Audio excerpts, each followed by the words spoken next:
Hello, everybody. Today is April 21st, 2021, and today we're doing business and social. We're going to start with some real bad news. Real bad. Yeah. But it shouldn't be unexpected. It's just that last number in this headline is really disappointing. Intel and Nvidia and TSMC execs agree the chip shortage could last into 2023. Companies are reeling from natural disasters and massive demand from OEMs and customers. Our supply chain is really, really knackered, y'all. Nvidia, I think... Just in time didn't work out. No. Turns out that just in time is now 6 months from now or more. Nvidia was the most optimistic, I think. But even they were just like, no. Don't get excited about this. We have not yet begun to have a shortage. It's going to be terrible. Still waiting on that washer and dryer. Oh, wow. That's got to be annoying. It is annoying. We're going to have to go to the laundromat this weekend. The basement also is open. Oh, yeah. We should maybe do that too. The industrial washer and dryers at the laundromat. They're nice. Yeah, it's insane how quick that was. We Yeah, were that like, makes wow. sense. Do they still have the maybe rug an hour. washer? Huh? Do they still have the rug washer? Not at the one that we went to. How close is that to you? Because you're kind of not close to... It's like a 15-minute drive. I mean, it's fine. And like I said, it was faster than what we expected the first time we went over there, so. What do you do while you wait? Last time I called my mom. Oh, that's a good And use just- of that. Yeah. And then my husband played the new Crash Bandicoot game on his phone. Of course. Yeah. What a terrible choice for a phone game. It wasn't bad. It's kind of like Temple Run. Well, the question on everybody's mind is, who can we blame for this chip shortage? Ourselves? No. Never. It's never our fault. It's always somebody else's fault, no matter who you ask. Huawei blames the U.S. for the global chip supply crunch. It's like, I can't sell to China. China's stockpiling. This article seems to say that there are certain companies that are stockpiling, but I think that's kind of BS. But I think he sort of said Huawei was doing that. Yeah, Because they knew they needed a 2 to 3 month supply no matter what. So they just stopped shipping until they hit that point. I think initially that was true, but then that was like a year ago. This story is just yet another Spider-Man meme of just pointing at everyone else. It's like traffic. Yeah. For those 3 months, nothing moved. Yeah. So it takes time to unwind all that. And what are we going to do about it? You got to do something because you've learned a critical problem that every country has. I mean, this is a national security issue, wouldn't you say? Yeah. I mean, this is a serious thing. So what are we going to do? Maybe finally the right thing to fix it. Intel CEO calls for moonshot to boost U.S. role in chipmaking. Now, you might recall in the news from a couple of weeks ago, Intel got a new CEO. One of the big things is they're opening up their foundries. That means that people other than Intel are going to be able to fabricate stuff at Intel. And Intel's manufacturing capacity is enormous. So this could be completely transformational. The problem is going to be that nobody has designed things for Intel's foundries. And it's going to take us at least a year, I think probably like 18 to 24 months, to ramp up the designs that companies need in a way that can be manufactured on Intel stuff. It's not like they can copy paste. You know, the automotive industry was using machines from the 80s still, and it's not like they can copy paste the designs from the 1980s machines into Intel's machines and it'd be off to the races. It doesn't work like that. So he's saying, give us this beautiful Biden money. We want so much of it. Yeah. And we're going to start building foundries right here in the U.S. Almost all of this is a 100% a PR move. Eventually, it'll be good, but it's not going to be immediate. Maybe it'll be good eventually. Maybe it won't, because like you say, that's a many-year wind-up process. Yeah. Are they going to go x86? No. Because more and more, it seems like that is not the way to go. And in fact, they will. By the time they get those foundries up, there will be another player. Player 3 is entering the game. In the desktop CPU game. So Nvidia had their GDC, which is awesome. There was a million things that came out of GDC, but Nvidia demoed technology that was using ARM CPUs for the server part of it. So it was Nvidia GPUs plus ARM, and it was really good. And it was so good they, in fact, actually maybe probably overstated their numbers a little bit. And then they went back and were like, oh, no, that's int 8. We didn't mean that to be like floating point 32. That was int 8 operations. But it's still really fast. It's still an incredible accomplishment. And the software stack here is the news that everybody's missing. The software, like NVIDIA's software, to be able to do this, to not drive a programmer insane, is a really big deal. Intel, I mean, they've got ARM stuff. They did some ARM stuff, but it was bad. Yeah. So if NVIDIA does a really good job, and Apple has already done a really good job. Listen, for as much as they're charging for power transistors at this point, Intel could sell power transistors on their foundry and make money. And we're talking about not. Can they do that 5 years from now? 'Cause that's when the foundry's going to. Now, last week we talked about Jeff Bezos, and a lot of people were shocked to hear him say that he welcomed higher corporate tax rate, which is weird because he has the giant corporation that can't benefit from that. But reading between the lines, a cynical look at it says, no, he just wants to be at the table. Yeah. Because that is a powerful position, and he can get himself there by saying this. And all the other tech companies looked at that, and they were like, why didn't we think of that? Tech industry group funded by Amazon, Facebook, and Google says it supports a corporate tax hike. What this is exactly what everybody that was really looking at it is saying, which is with this, small business is not going to be as much of a thing because only Facebook and Google and other companies like that have hyperscaled their stuff could compete in that kind of a taxation landscape. You know what I'm long? Pee bottles.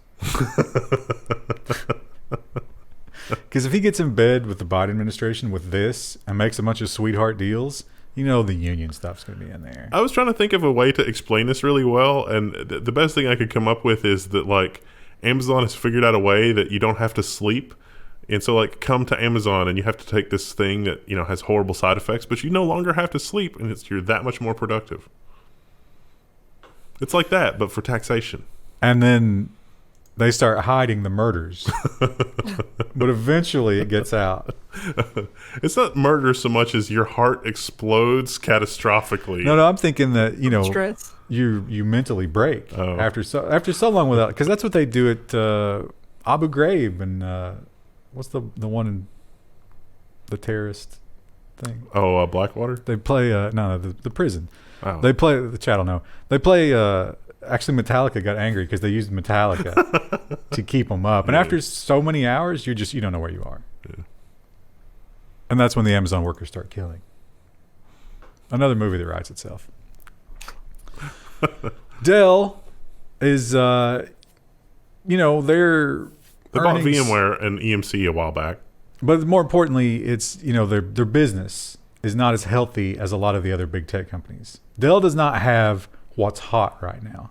And they kind of want to get those numbers up. And a good way to do that is to chip pieces off the iceberg that might not be performing the way that you want. Dell announces a long-awaited spinoff of VMware. So Dell says that, investors are uncertain about the capital structure here because VMware does one thing and Dell does another, and we've got a special relationship, but investors don't understand that, so we're splitting it off. I thought it was really telling that the split off means that Dell is going to collect about $9 billion in revenue, and VMware is going to end up with about $8 billion in debt. And that gets distributed as a dividend. Guess who owns 60% of the stock? The CEO. It's amazing. Unrelated, the image at the top of the article, does it look like his face is too small for the size of the facial area? Did they Photoshop him just slightly? You think it's a deep fake? I don't think it's a deep fake. It's just like, I don't know why his face looks like it's too tiny for the space allotted. It is sort of unusual that the distance from your chin to your forehead is much less than the distance from your chin to your shoulder. Those glasses are also like splayed out. Yeah. Like they're struggling. It might just be like a bad angle, but it looks like it was Photoshopped. It's strange. I bet he wasn't ready for that critique. Well, when he did that presentation. Listen, that's not his fault. That's the photographer. But weird image. I still think VMware is a really innovative product, and they've got a lot of miles, but they've also got a lot of transformation they need to do because of the market is different now than it was 10 years ago. Oh, there's so much more competition. Well, yeah. I mean, there's a lot you can get for free that you still have to pay for on VMware. That's free literally everywhere else. Krista, admit right now, do you or do you not still password share your Netflix account? I definitely do not pay for my own Netflix. Wow. Well, okay. You are a Netflix customer, though. I mean, well, technically you're not. You're a consumer. No, not anymore. You're a I'm Netflix a consumer. Yeah. Would you say that they have the best original content? No. Well, then you are in the minority. 39% of Americans say Netflix has the best original content of all streaming services. So I expected the headline to be like, 60% of Americans say that Disney Plus has the best original content. But no, it's Netflix, and then the next biggest percentage is tiny. Single digits. Yeah. And it's not Disney Plus. No. It Well, was, Disney Plus was like 12%. It was Amazon at 12, and then Disney Disney's Plus like at 6 or 7. 6 and 7. HBO Max. So. What original? I guess there's Bridgerton. Netflix came out with that. What other shows have they done recently? Oh, Netflix has a ton of original stuff. They got original movies too. But they tend to get rid of them after a season. So I couldn't think of anything long lasting that they've done. I really like Altered Carbon, but only 2 seasons. They made some mistakes with their adaptation of it. It could have been better. What about Cuties? No. They didn't make that. They They were just a distributor, yeah. But I think they do count that as original content, don't they? Because you Yeah. don't get anywhere else. Yeah.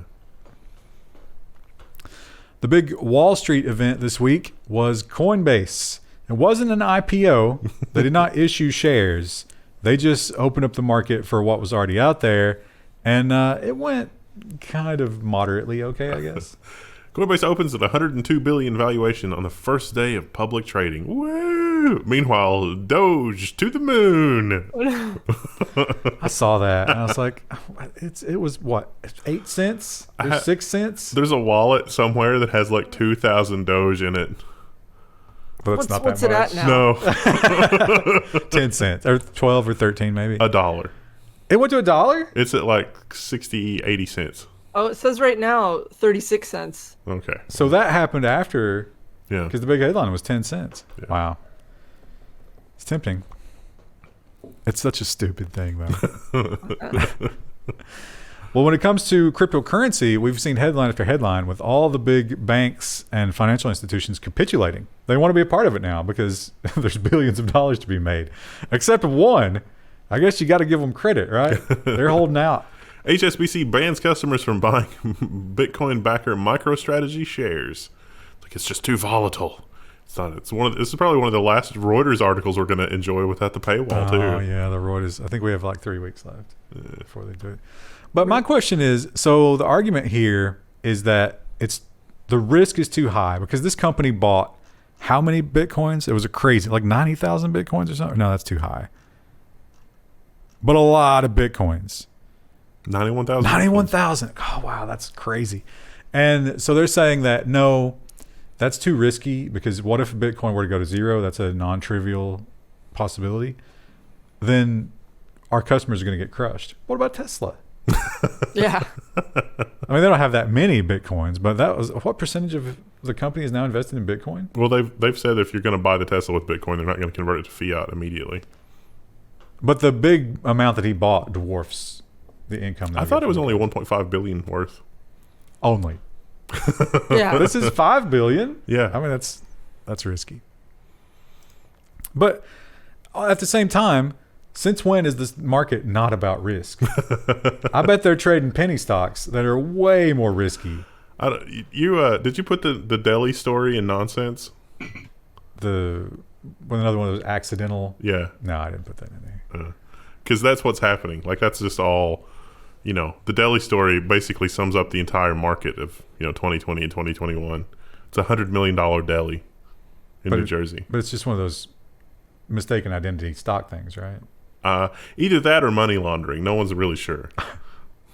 Well, another thing that could easily be money laundering. A lot of people are saying that NFTs are all money laundering. Could be. And that, I mean, Yeah. why else would you buy one, right? But yeah, the Doge. I don't know. I'm feeling that FOMO. Are you feeling it? A little bit, yeah. Dogecoin surges more than 85% in the last 24 hours. This headline is out of date. It surged more than 120% in the last 24 hours. If it's at 30, it's more than that, right? It's 168%. But, it's fluctuating. It's like the average. But you're counting day over Yeah. day. If you count from where they're counting, way more than that. Yeah. Yeah, I just checked it and it was 36 cents. Yeah, that's you got to catch it on the way up, though. I don't know. You think it's still going up? No, it's on its way back down because it peaked at like 60-some cents. Yeah, but if you think back to Bitcoin, I mean, it used to just like go up and down constantly, but then it would move up meaningfully after that. Yeah. I don't know. I kind of want to get some more Bitcoin. Kind of hope it goes back down to 50 so I can grab a few more. Back down to 50. That's just crazy to think about. It's like, remember when it was like $100 a coin? And here's a crazy number comparison, right? Like, think about the numbers that we just talked about in terms of fake money, 5.5 billion, and then look at this number. Yeah. It's insane. The global PC market swells by 55% in Q1 2021 to 82.7 million. So They didn't even break a billion. So what you're telling me is video cards are worth more in their ability to produce cryptocurrency than the effort that it took to hit the sand with lightning and make it into something useful. Wouldn't the current market conditions not Yeah. support that theory? At this point, the 3090 that I bought has paid for itself. So, obviously people buying more computers because they're stuck at home, and you have to do it maybe for work or whatever, or you just bored School. Yeah. because you're stuck at home. So everybody's buying them. And you know what? That doesn't help with the chip shortage. No, sure doesn't. Please stop. And we're talking about the Nvidia, the big announcement about ARM, and certainly the Apple ARM, the M1, has been transformative. Everybody is shocked at what it can do. And Intel and Windows, they're sitting over there and they're like, maybe we can compete with this. The emulation is bad. That's what it is. The emulation is bad, and you shouldn't buy it. And Apple says Parallels 16.5 can virtualize ARM Windows natively on M1 Macs with up to 30% faster performance. Now the trick is you got to have the Preview Insider version of Windows for ARM. So this is not Windows x86 on ARM. This is Windows ARM on ARM. but that is only a preview because they haven't released it yet. They will. Now remember the Surface RT, Microsoft's native ARM thing? That was almost amazing, except for Microsoft wanted to produce the cheapest piece of crap Windows thing that they possibly could. They didn't actually want a good laptop experience. So the processor in that thing was anemic and terrible. And they still haven't learned their lesson with the ARM Surfaces. I don't know if I failed at the sort here or if I failed to include a very important story. But the big union story was Amazon. Yes. But it wasn't the only union story. Tech workers at the New York Times have formed a union. The New York Times has not acknowledged that union yet, however. But yeah, I mean, I can imagine the newspaper is getting squeezed a little bit, that the tech workers are feeling it. And they formed a union. Well, they have the Writers Guild type of deal. But that only affects the print writers, not even the online writers. That's scary. Which is ridiculous, right? Because their business model has to be mostly online at this point. One would think. The Amazon thing was voted down, so not really a lot to that story other than... Yeah, I'm pretty sure that story is lurking somewhere in this. I've missorted it. It's fine. And perhaps the chip shortage is the reason that we are all of a sudden getting these PC peripherals that are not very exciting. They're really pared down, basic utilitarian stuff. There is not a single piece of RGB on this. Disappointing. I have a slightly different take on this, but that's okay. Well, you're saying it's not basic? Microsoft announces new webcam and USB-C speaker for the work-from-home era. So these devices would not need to exist if manufacturers made the speaker and camera in laptops as good as it is in phones. Like the camera, there is no excuse in this day and age for, new laptops and things like that having garbage tier cameras. But that is a garbage tier camera. It's 1080. That is way better than most laptop cameras. Yeah. So you're gonna get your little speaker in your phone. I think it's what, $60. Yeah, and the speaker doesn't hear the whine of your laptop struggling to encode video. So you can telecommute if you didn't already have one of those. And another release from Microsoft. I am just not excited about these Surface laptops. Nope. I like the pure tablet experience, but I do think they did a decent job with that. However, they are taking a new step that I'm sure you'll be excited about. Woo! And it's been big for the battery life. Microsoft Surface 4 goes big on battery. We go hands-on. So they've got new Intel and AMD models, extra long processor life. In case you're wondering about that webcam, no, it's still garbage tier. And the AMD processors really do help with the power consumption. Turns out AMD did something right. It's amazing. More bad news for Intel. Honestly, that's sort of the biggest thing is like AMD may be responsible for single-handedly saving x86 on the desktop because the ARM processors that Apple has are really nice. Now, this story, if you're someone at Google and you read this, and especially this bullet list down here, how quickly do you fire whoever's in charge of your media? I would have think this would have been done years ago because this is exactly the kind of thing that I'm always complaining about. I mean, this is almost as bad as AT&T. Yeah. Just shy of the stupidity of AT&T's AT&T Now plus whatever they called it. They had 6 different things. Yeah. And they were all the same thing except depending on what kind of stuff you had to do it differently. It's the worst idea ever. And taking the thing that you're comfortable with and destroying it and replacing it with something you don't like. Boy, Google's done that a lot, haven't they? They really have. Google is removing its Play Movies and TV app from every Roku and most smart TVs. It's been replaced with YouTube. Remember when people were like, I'm confused by having movies in YouTube. Let's move it to a separate app. And now they're like, oh, let's move it back. Now, you have to switch to YouTube. Maybe, but maybe not. See, here's the thing. What kind of device are you using? Because there are literally 7 different options here. On Android phones, you use the Google TV app. On iPhones and iPads, you use the Google Play Movies and TV app or the YouTube app. On Roku devices, you need to use the YouTube app. On Samsung, LG, Vizio, and Roku smart TVs, that's also the YouTube app. But if you're on Chromecast, that's going to be the Google TV app. Now, on the web, you're going to use Google Play and Movie TV's website. But on Android TV, that's also going to be the Google Play and Movies TV app, not YouTube.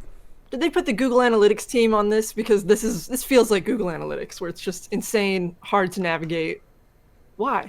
Why is it like this? And not only hard to navigate, but the thing that was working before is just gone now. I have a folder on my home network server, and it's full of movies.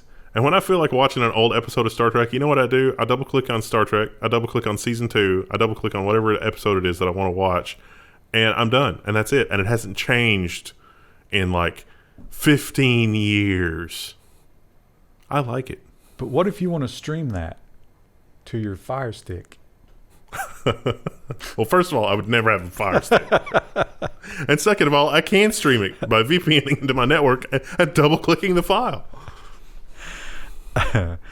Apple has, obviously their thing that all these companies want to happen is Internet of Things. I want a screen and a speaker in your house. I want to monitor you, and I want you to depend on that for all things. And they keep working toward that goal by incorporating it into more and more stuff that it shouldn't be incorporated into. Apple is working on a TV, a speaker combination thingy, so that they can do stuff. So they can monitor your viewing habits more. And then advertise to you.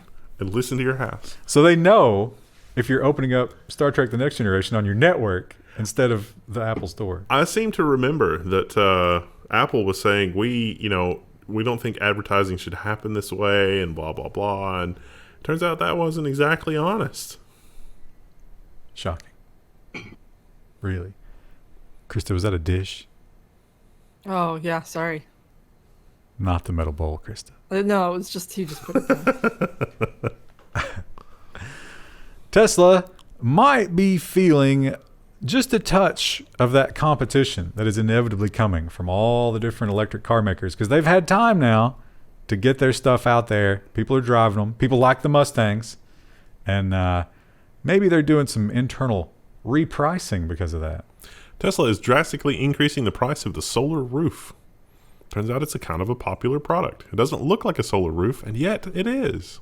My understanding from like browsing some solar forums and stuff is that they are always dramatically underpriced compared to other companies, but their installation services are garbage.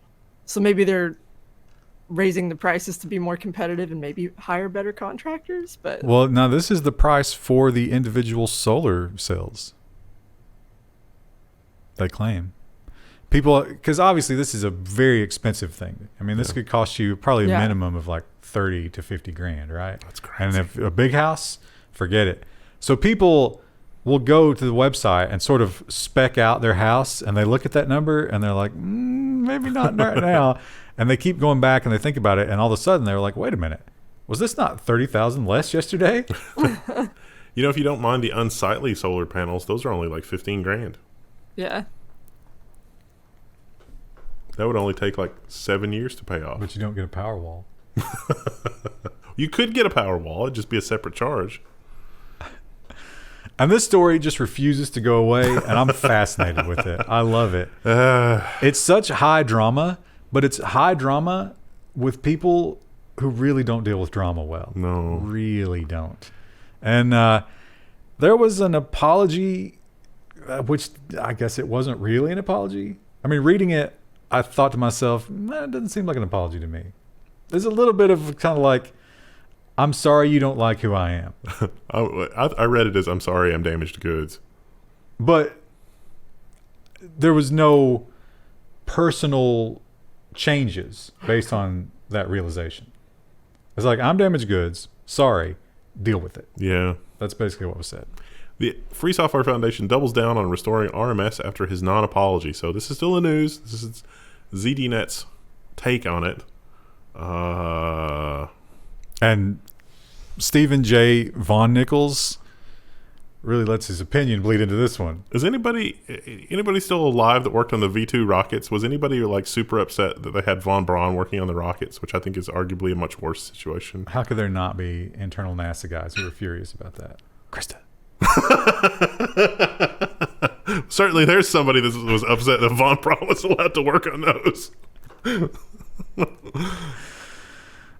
So yeah, it still remains a hugely contentious thing. And they also brought up, they were like, okay, you've apologized for the one thing, but what about things 2 through 86? Can we cover those?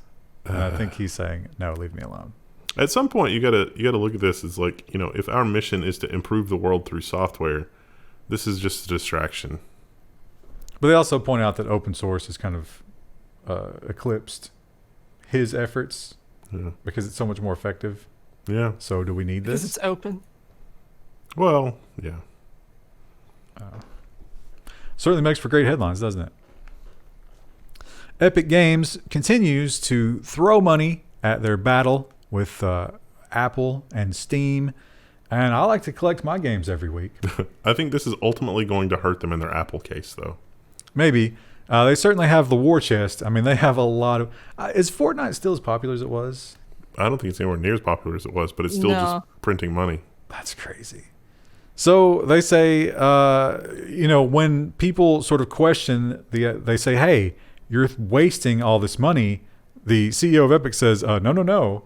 We're investing that money. Epic reportedly set to lose at least $330 million in efforts to compete with Steam. One of the case studies in this article was talking about how if publishers agreed to exclusivity on the Epic Game Store, they would guarantee certain minimums.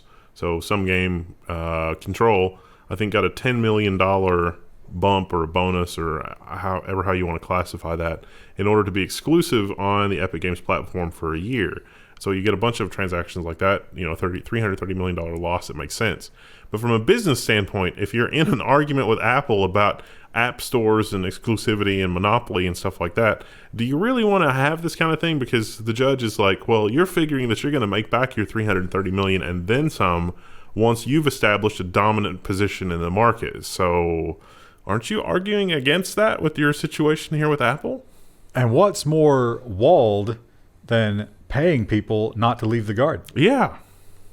Krista, look at the sub headline here. The S's in fantastic investment. What's going on there?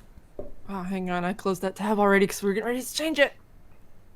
Where did it go? Undo close tab. Is that like if you're speaking with a lisp or something? Does Tim Sweeney have a lisp?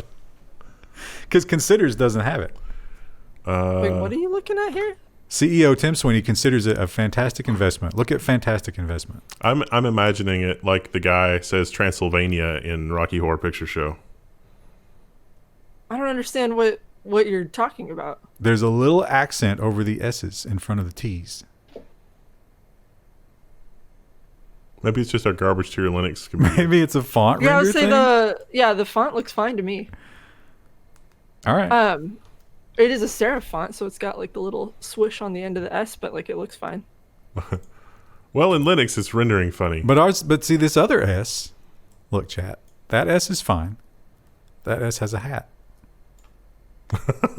It could be trying to like render a ligature, but I would think that would work for mine. Maybe they copy pasted from his quote in another document. Oh yeah, maybe. From now on, this will be referred to as the Tim Curry ligatures. Sweeney. Curry. Because Rocky Horror Picture Show. Oh, I don't know that. I never understood why that was popular. It's got some catchy dances. Well, you know what? I'm not attracted to catchy dances, I guess. This was another bad sort because we had the Microsoft stories. Oh, yeah. Microsoft acquired a big name. This is another one of those things like, look at this number. Yeah. And look at the total PC shipments. Yeah. What's going on here? Microsoft is acquiring Nuance Communications for $19.7 billion. What does Nuance do? Medical transcription, apparently, is why Microsoft was interested in them. They do natural language processing, and they're really good with medical jargon, apparently. Is that just for the doctors making notes, or do you think they're like transcribing the entire interaction with the patient? I mean, just the notes. I mean, I'm already of the opinion that we're in insane territory when I can buy a server for $50,000 that requires a $500,000 license for SQL server. Like, what? How does that even make sense? What universe does that make sense? Also, all of sorry. Well, no, I mean go ahead. All of Nuance's products they're all labeled like Dragon Ambient Experience, Dragon Medical One. Are dragons good at medicine? Why did they name them that? Dragon had the naturally speaking. Yeah. They're the OG text recognition. Was that the Ray Kurzweil's brainchild originally? I don't know. I mean, he definitely worked in music and audio stuff. Dragon Dictate. Yeah. Why dragons?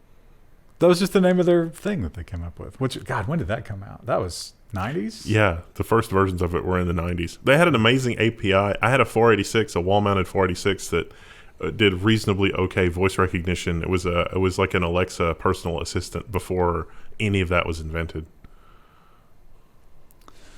Yeah, I remember thinking that stuff was amazing, even in those days. And it's just where we've come now is really, really, really makes you worry. And you know who else should be worried? Google. Because there was some accidental discovery. This is amazing. In one of their...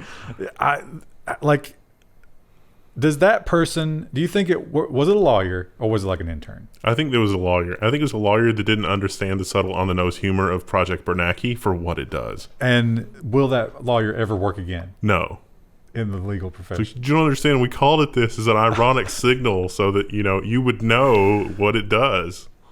So...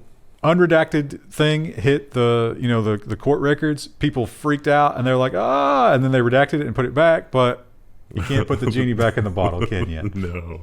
Google's Project Bernanke gives the Titan an unfair ad buying edge, lawsuit claims.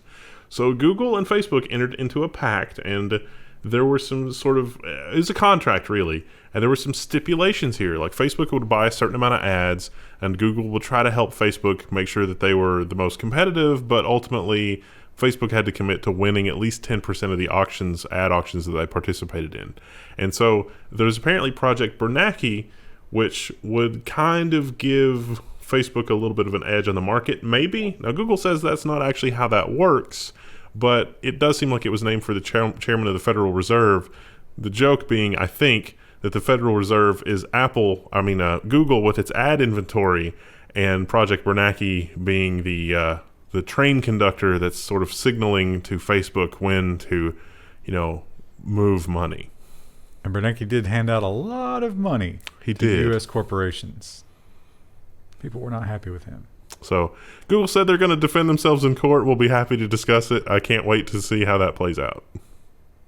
Also, it's not a tech story, but the Indianapolis FedEx, I think that's where Nubbin works.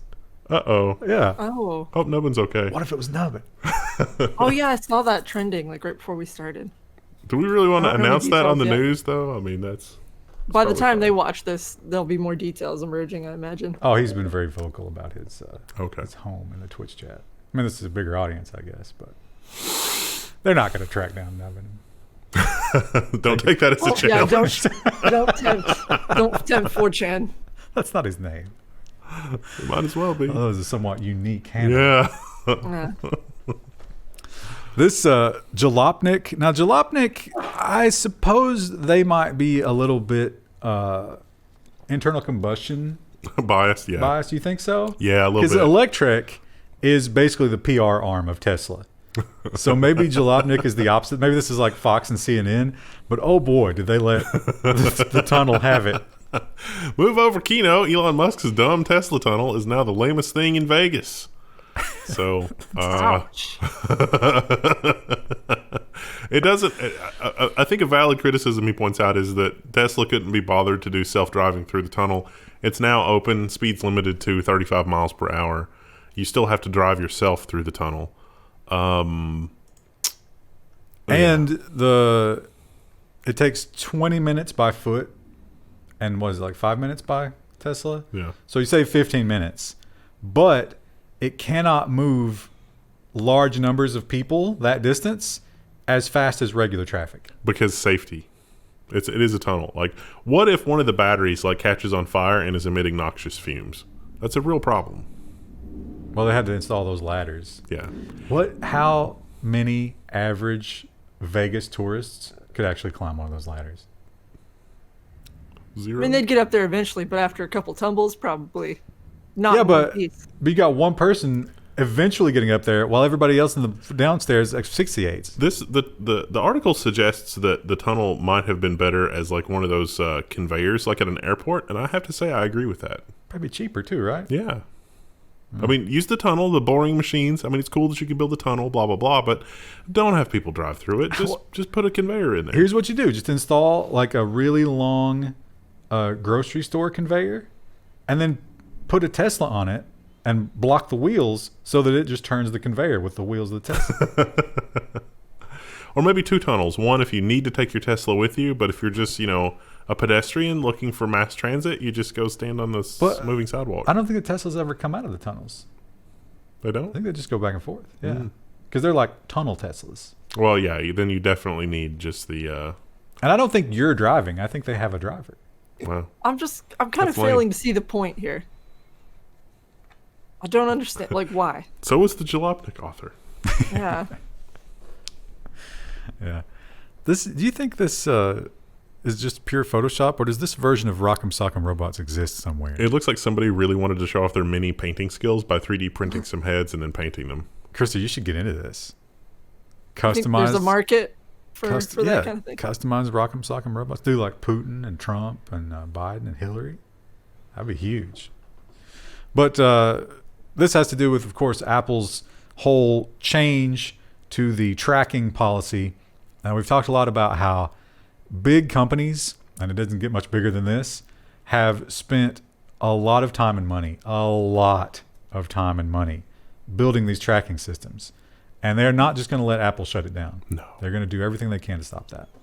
Procter & Gamble will work with the China Trade Group to teach on tech to sidestep Apple privacy rules. So Apple is working with China to sidestep Apple privacy what? Procter and Gamble, Apple. It's like it's a three-way kind of. So China really wants to track things. They don't want to be flagged by Apple, and Apple really wants to do business in China. Enter Procter and Gamble to broker some functionality, let's say, between those apps, and that's rolling out. Those changes are rolling out. The article makes some details some of the changes in Apple's iOS, but it's going to be region-specific behavior for Apple devices in China. So they're trying to fingerprint, and that's not new. Fingerprinting is where they take some combination of variables that are unique to your phone to identify you. But they're kind of doing that on steroids, at least. They're trying to. But Apple has said, if we catch you trying to circumvent our changes, you violate the App Store policy. So what are you going to do? Are they going to lock out Procter & Gamble? No. It's a big player. Yeah. Apple wants to do business in China. Ultimately, they'll do what they must. And that's the problem with taking the moral high ground, is that they're just not in a position to take the moral high ground every time. I mean, financially they are. Or ever. But, they're beholden to shareholders or whatever. So let's think about it in these terms. Because we have to think that Apple's corporate team, and especially their legal team, they're pretty smart, right? I mean, we joke about it, but these are some of the highest paid and highest trained people. Could they not have known when they did all their projections and they were working this up? They had to know that it was possible to work around it in this way. So does that not pretty much confirm this was a PR stunt the entire time? Yeah. Because they knew it wasn't going to matter. Yeah, I mean, that's like the sixth piece of major evidence that it was a PR stunt the entire time. Yeah, it's disgusting. Do you think it's a PR stunt now, but ultimately it's about controlling the entire advertising industry? It's about having the same level of control as Google, ultimately. Yeah, and look at what Google's doing. Yeah. Google's doing the same kind of thing, just, making sure that they consolidate their power. And it looks like maybe they're giving something up, but they're not. Yeah. You think when Apple falls on hard times, they're just going to be like, all right, time for new revenue streams. Woo! Yeah, sure. I think they're already doing it, because it's not hard times by any stretch of the imagination, but they're not what they once were. They're not growing as fast. Exactly. Yeah. Dark timeline. You're only as good as your last quarter. That's how the world works. This was my terribly missorted story from earlier. We kind of already talked about it. Amazon workers vote down the Alabama union campaign. So Amazon contested 500 and some votes, but the votes that were counted were not the majority required. So yeah, they won even without those votes. Yeah. So they didn't even bother counting them. Yeah. And they tweeted and they were like, "Oh, we're so happy that the workers had their voices heard." Yeah. And maybe the workers really did feel this way. I don't know. But the union had some serious sour grapes about this. And they were like, no, Amazon cheated. Here's all the ways that they cheated. We are going to appeal this. Yeah, one person said that their manager basically said that if this goes through, Amazon's moving the warehouse and they can do it. So, they intimated that a lot of people had that same conversation. How many threats did they get? And how many little newsletters in their pay stubs where it was like, oh, by the way, vote against that or you're going to lose your job. And they probably, that's probably true. They probably would have just moved the warehouse. Yeah. So is it really a vote? Is it really fair? Life ain't fair. Moving on to social media, we have perhaps this is going to be this year's encryption. And we get to hear every week. Got to chip away at things. Another politician screaming about this, I think maybe. The Wall Street Journal's headline is, social media plays a key role for domestic extremism, the FBI director says. So anytime you see a headline like this, just mentally replace social media or whatever it is that they're talking, encryption, whatever, with electricity or running water. Yeah. But this one, I think this is going to get more traction than the encryption thing. Because there is a lot of horrible things happening in this country that they can point to. I don't know if they would stop it if they stopped social media, but I don't know. This is one of those things that you read it and you're like, wow, that was crazy. Wonder how they fixed it. And then you read this like, oh, they haven't fixed it? It's not fixed. Yeah. What? How do you not fix this like, how is somebody not desperately working on this and the feature is turned off until that time, right? You would think. Your WhatsApp account can be suspended by anyone who has your phone number. So it's part of the password reset process. And if you do that a whole bunch of times, it locks out your account. So this is, they can register as your phone number and start the SMS thing. Now, of course, they won't get that SMS message, but then they continue on hitting the account over and over. And it's kind of like the Apple thing where it's like, oh, if you try too many times, we're going to keep locking you out for longer and longer. And eventually you just can't get in. And then if you contact support and say, hey, stuff's broken, support's like, I don't know. Somebody reported your phone stolen. I don't know if you're you. Contact support. How naive. Facebook is once again trying to desperately nudge us ever so gently away from stories that they don't approve of.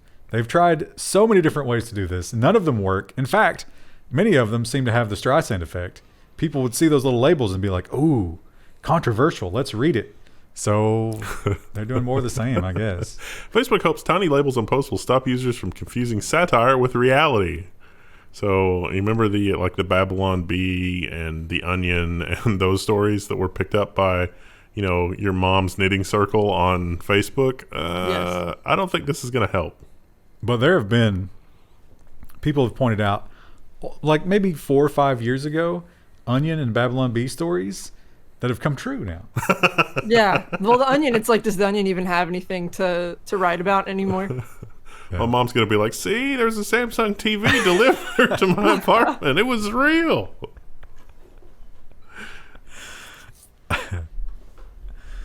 And last week we talked about YouTube Kids, and people did not have a lot of good things to say about YouTube Kids. It turns out that when you separate the kids into their own little social media world that nobody really cares about, it becomes just a corporate wasteland. And that's pretty much what we expect from this. Child safety groups ask Facebook to scrap plans for Instagram for kids. Because what was it the senator said last week about YouTube Kids? It was incredibly vapid. A vapid wasteland. Yeah. And Yeah. The vast majority were just commercials. So that is Instagram for kids as well, as it turns out. They do point out all these studies that say that, when you're that age, putting you on social media pretty much just destroys your whole idea of self-worth and happiness, and you start chasing that dream to be like all the cool kids who are just making it up using filters. Meh. Or, it's all just corporate stuff trying to get them to buy things too. Buy your way to popularity. Gotta get them likes. It's the most important thing in the world. And finally, a hot new, I think this launches today. As we're recording, not as you're watching. By the time you watch this will have already probably failed. Nah, it'll take longer than that. MyPillow CEO free speech social network will ban posts that take the Lord's name in vain. Oh, are they going to also ban the cartoons featuring Allah? That would be cool. I doubt it. In fact, he listed 4 things you're not allowed to do. The F word, the N word, that one should be obvious, the C word, and using the Lord's name in vain. Somebody should have sent him Carlin's list. George Carlin. I think you're allowed to say some of those. We went from 7 to 4. Well, there's some new ones on the list from George Carlin's list. But yeah. But they pointed out 3 of those are easy. That's just a string. And of course you have to build those like misspelling, common misspelling. Yeah. Kareem pie. And the problem is, how do you, in a natural language scenario, detect all the different permutations of using the Lord's name in vain? Does gosh darn qualify? Because it's the same sentiment, right? Yeah. I just want to see them posting, was it? I can't remember the cartoonist's name. That's sad. The My guy brain's failing. Who did Pepe? No, the guy who did the French cartoonist. Oh yeah, I don't remember his name. The name of the newspaper was Isn't it like Charlie something? Charlie Hebdo. Yeah, that's it. That was the name of the paper, though. Yeah. What about like Nietzsche. Or like God is dead? Yeah. Go register right now. Try that out. Let us know. All right, Krista, give us a alternative social network goodbye. Bye. What's that sound like? You got to try to do his terrible Minnesota accent. I've never actually heard him speak out loud. You never seen the infomercials? No. Like, I've seen news stories about this guy, but I've never actually seen. I don't watch TV. I'm pretty sure the Pillow Cube people are going to fill the void where he used to be. So I don't know about Pillow Cube. Is that new? yeah, that's new. Sounds exciting. Although cube is not the correct shape for a pillow. No, they explained in their infomercial why the cube is the perfect shape for a pillow. Now I got to know. We're going to Google that. Krista, I think for next week, your homework should be come up with a Mike Lindell impression. I'll have to look him up because I've never heard him speak out loud. Also, you'll need to do crack. A lot of crack. See you, Where do you source them? see you on Friday. Bye.